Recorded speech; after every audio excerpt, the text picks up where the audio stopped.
hey, who's that guy carrying that? So that's what we're talking about today as we continue our sermon series called All Nations. We're looking at the promise of Abraham where God said, I will bless all nations through you. And we're looking at people in the Bible, especially the Gospels, where we interact with these people where their nationalities are talked about, where they're kind of mentioned. Because I think for our, 2,000 years removed American brains and minds that we're like, oh yeah, okay, Simon the Cyrene, like who cares? Cyrene might as well be his last name, right? But what we are doing is looking at what people 2,000 years ago, when they first read the book of Matthew or Mark or Luke, what they would have been thinking in their head when it said Cyrene on it. What do you think of when I say Karam and Faruqa, who are from Pakistan? What comes up to your mind? What do you think of? Who do they worship? What are they around?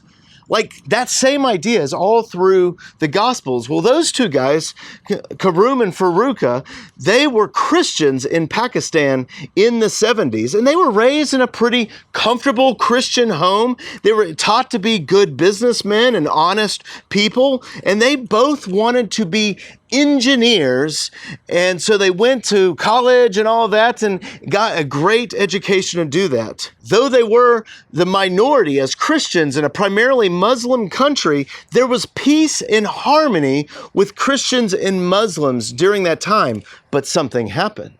The religious zealots of the day, the religious zealous Muslims of the day began to take over parts of Pakistan in the 70s. There was this Russian invasion into the Middle East, and it caused this zealousy to kind of overwhelm the system, and a majority Muslim rule turned a peaceful and harmonious nation into one that was militant and extreme. And so Faruqa and Karim, they fled to Saudi Arabia, and they ended up working for an American oil company there to, basically pulling oil out of the ground. And everything was really great except for one thing. They weren't allowed to ever share their faith. What would you do in a situation like that, where you were asked to deny yourself in that way? So we're in the season of Lent right now, and this is a season in the church here, it's a beautiful part because we're told to kind of, in a small kind of microcosm way, to take up the cross, deny ourselves, and follow Jesus. Just as Jesus says in Matthew chapter 16, verse 24, if anyone would come after me, let him deny himself, take up his cross, and follow me. Jesus told his disciples that. But what does that mean? What does it mean to take up a cross and follow Jesus? What does that mean? That it's like, it's Lent. I need to give up something for Lent. So I'm really going to pick up the cross and follow Jesus, and I'm going to give up chocolate this year. I'm going to give up sweets. I'm going to give up alcohol. There's all these things we give up.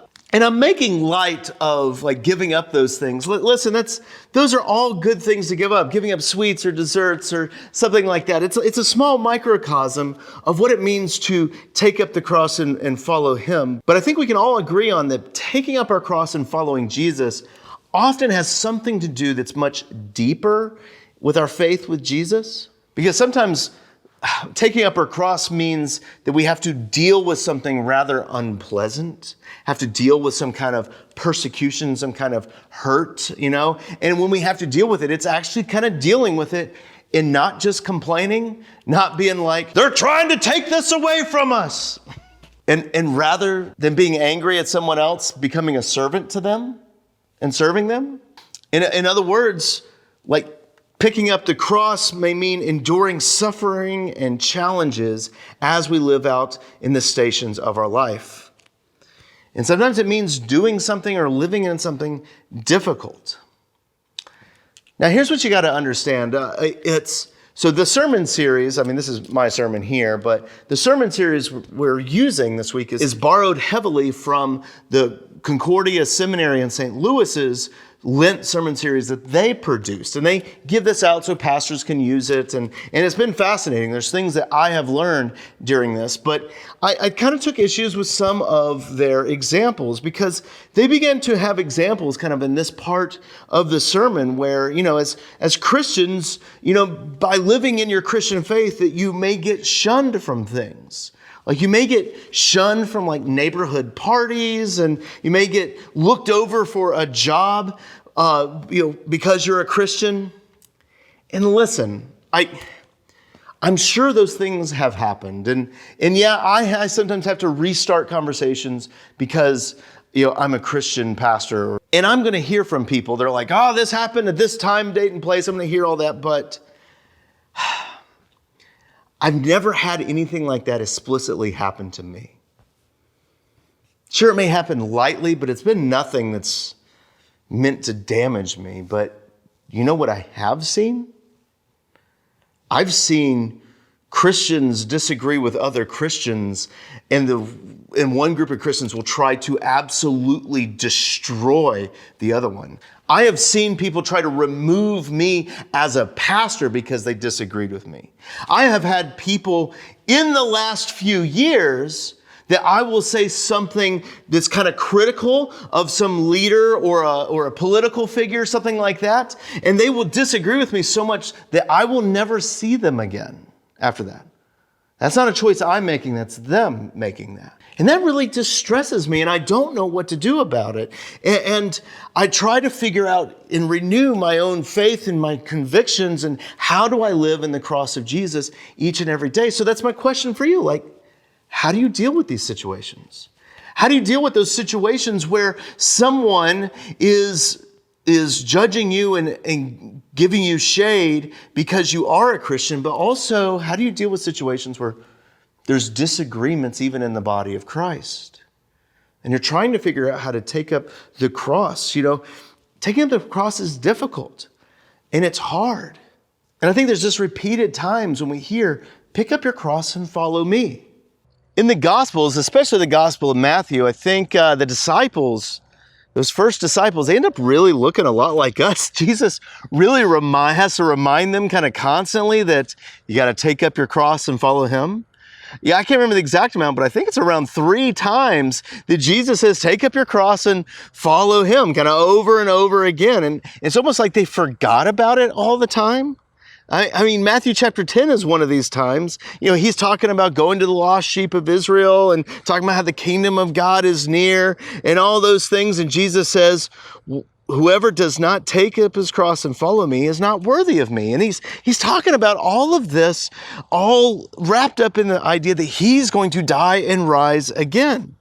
And everyone gets all hurt and bothered by this. The Pharisees are offended at Jesus' words, and the disciples forget about carrying the cross at all. They forget that Jesus is predicting that his death and his burial and his rising again constantly through here, about how that is going to be the good news, not just to the disciples, not to just the disciples and their friends, but to all nations, just like that promise of Abraham was. And we fast forward a few chapters into Matthew chapter 16, and we see that Jesus is kind of talking about who people say he is, and we see that Peter says that he's the Christ, that he's the Messiah, he's the one that's going to come on the throne of God, and yet Peter forgets what Jesus says earlier.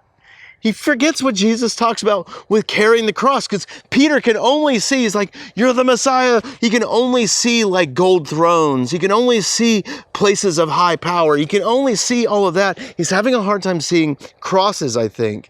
And Peter forgets about the cross, and Jesus reiterates it to him. That he's going to go to Jerusalem, that they are going to kill him. He's going to die, and he will rise again. And Peter pulls Jesus to the side. Now you listen here, Jesus, you're not going to die. That's not going to happen. This is not what Messiahs do. They rise and get into high places. They don't die and rise again. You're talking crazy talk, Jesus. And Jesus scolds him, calls him Satan. And as if we needed another reminder of the cross, we finally get to the actual crucifixion. And this is a story we may know well where Jesus is, he's standing trial before the Roman governments and the Sanhedrin and all these things, and they're just mocking him, and then they send him outside and flog him, and they beat him within an inch of his life, right? And then they ask him, after beating him an inch of his life, to carry this big heavy beam, this cross, out to Golgotha, out to the place of the skull, out to where he is going to die. They ask him to now carry his cross. And if there was any time for his disciples to wake up and see what is going on, it would be at this moment. At this moment, and they would all be watching and be like, oh, well, look at that. We all thought he was talking about allegory when he was talking about take up your cross and follow him. No, like he can't carry the cross there to bring salvation to all nations. Like he literally needs me to carry the cross. And the disciples could have swooped in there and carried the cross for Jesus. I got to be honest with you guys. I had never thought of carrying the cross was anything past an allegory. I never thought it could have been something that was literal until this week. When he asked his disciples to take up their cross and follow him, I think, yeah, the allegory is there, that we understand it, but I think there's also a literalness to it as we see in this part of the story. And the thing is, they're not there. Judas had already betrayed him with a kiss. Peter was out by one of those metal barrel trash cans that was on fire and denying Jesus 3 times before the rooster crowed. And all the other disciples are scared by what's going on, and they all run away in fear. So much so that they're nowhere around when Jesus, in his need, needs someone to carry the cross and follow him to the place where he's going to save all nations, that no one is there. And at that time in the day, this was usually something that was kind of common. The Roman soldiers could just yell at someone, say, you're carrying that cross. And they look down at someone and they're like, you carry that cross. It was this guy named Simon the Cyrene, and I imagine the picture of him. I'm going to flesh this out a little bit for you, but as he's got like Passover beads all around him, and he's got like a plastic cup with some beverage in it. Manischewitz, right? What, me? It's like, no, I'm here to watch, right? I'm here to watch. And they're like, no, you do it. He picks up that cross and follows Jesus to the place of the skull, the place where Jesus will die for the salvation of all nations. It's interesting. So let's break down this guy Simon of Cyrene. Like, what is going on with him? Because I think we look at his name, we're like, oh yeah, Cyrene, that's his last name. He's from that, like the Cyrene people. It's like, no, that's where he's from. And Simon is just like a common name. Like Peter's, even his Greek name was Simon, right? He's got a Greek name. He's in Jerusalem for the Passover. He's probably culturally Jewish, or at least has maybe someone's like 3rd, 4th, 5th cousin. He's probably in Jerusalem because it's Passover and it's a huge party to be in Jerusalem over the Passover, right? Like God's holy city, God's holy meal. Yeah, party's on, right? And he's over there. And then they find out that there's a crucifixion happening of this guy who's claiming to be the Messiah.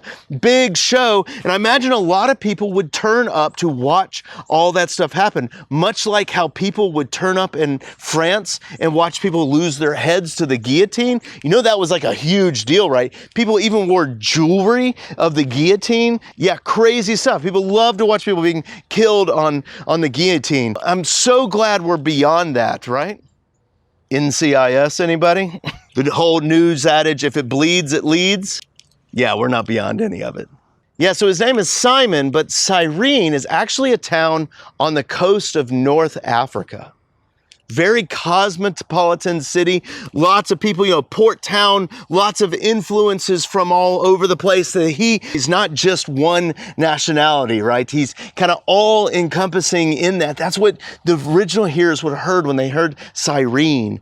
They would have heard that he is one of all nations. And I love the way the storytellers tell it, that when all the disciples have flown the coop, that they've been too scared to do anything of importance here to help Jesus literally carry the cross, they point down to Simon of all nations there, of the whole world, port city and all that stuff, and go, you carry the cross. And we have this guy who most likely had to put his beverage down and carry the cross for Jesus. This guy is completely unworthy, shouldn't be there, should have no part in this, and yet he is the one that is carrying the cross. Listen, Luke does the same things, does the same move about bringing someone into that cross story that shouldn't be there. Remember the thief on the cross that says, remember me when you come into your kingdom? And Jesus says, today you will be with me. It's the same beat that's happening with this Simon of Cyrene that I've realized this week. That's the same part of the story, that this Simon of Cyrene is there, and he is a guy that represents all people, taking Jesus' cross to him. And I looked at that and I'm like, there's so much good news in there. Because there's times when I am just like the disciples, when I just can't bear to be around anymore, when I couldn't imagine standing up for Jesus because people are accusing me of things, when I'm just feeling weak and out of sorts. There's times when the only cross I can manage to carry is giving up chocolate for Lent. There's times when I don't know how I'm going to get along and take up those crosses, and I run away. And what I love is that even when me and my people and all of that still run away, God still provides for the salvation of the world, even with a guy named Simon, who's of Cyrene. And I find incredibly good news in that. And that's what we see with Jesus on the cross, that it wasn't about just saving the Jews, it wasn't about just saving the Pharisees, and all these people are just the disciples, but we see God's action and how he saves all nations. And God can accomplish it by any means. And that's what we see with that Faruqa and Karim, that's what they did. I mean, they were just dudes. They were just guys, right? They were living in Pakistan and they fled Pakistan to Saudi Arabia. So they're Christian Pakistanis living in Saudi Arabia, pulling up oil out of the ground. But something happened to them. Just like something happened to that Simon the Cyrene, right? Yeah, a Roman soldier pointed at him and said, you're going to carry that cross. But we know what was actually going on. That was God's Spirit that told him to carry the cross of Jesus. And that God's Spirit came to Faruqa and Karim and put it on their hearts to begin sharing the gospel of Lord Jesus Christ to the people in Saudi Arabia. And they ended up receiving smuggled copies of Luther's Small Catechism so they could better start telling the gospel of how Jesus saves not just the good people, but he saves all people. And they began to do more and more and more. And they ended up starting a mission organization that's still around today. It's called People of the Book Lutheran Outreach. And these two guys, because the Lord called them to pick up the cross, right? And they heeded that call. Hundreds and thousands of Muslims have become Christians there in that whole region of the Middle East because of their ministry. God's salvation is not just for us, it's not just for the Jews, it's not just for the people that we think are deserving. But God can bring his salvation to all nations. And you know, that's good news for me. So this Lent season, as we walk ever closer to the Passion story, that Passion Week, as we get closer and closer to Good Friday, remember how the Spirit of God can bring us along with him in through the story. And I pray and hope that God's Spirit would continue to move and enliven you as you see ways to pick up his cross, to pick up your own cross, and follow after him, and that he could give you the same blessing that he gave to Abraham, that he can bless all nations through you. And I think that's good news. And we'll see you guys next week.